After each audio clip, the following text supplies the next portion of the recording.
Praise the lord.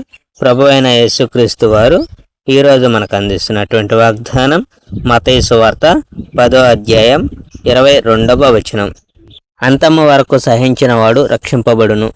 సోదరుడు సోదరుణ్ణి, తండ్రి కుమారుణ్ణి మరణానికి అప్పగిస్తారు.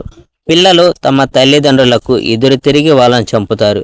ప్రజలందరూ నా పేరు కారణంగా మిమ్మల్ని ద్వేషిస్తారు, కానీ చివరిదాకా సహనంతో ఉన్న వాళ్ళను దేవుడు రక్షిస్తాడు.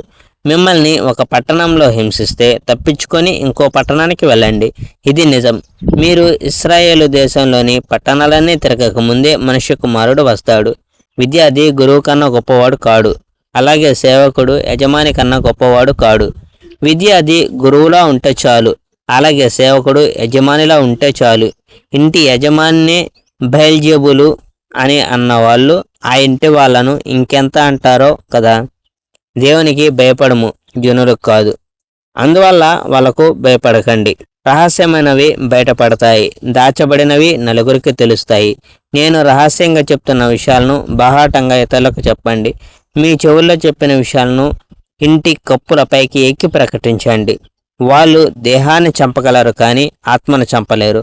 వాళ్ళని గురించి భయపడకండి. శరీరాన్ని ఆత్మను నరకంలో వేసి నాశనం చేయగల వానికి భయపడండి. ఒక పైసాకు 2 పిచ్చుకలు అమ్ముతారు కదా. అయినా నీ తండ్రికి తెలియకుండా ఒక పిచ్చుక కూడా నేల మీదకు పడదు. మీ తల మీద ఉన్న వెంట్రుకల సంఖ్య కూడా ఆయనకు తెలుసు. అందువలన భయపడకండి. ఎన్ని పిచ్చుకలైనా మీకు సాటి కాలేవు. Praise the Lord. May God bless our India.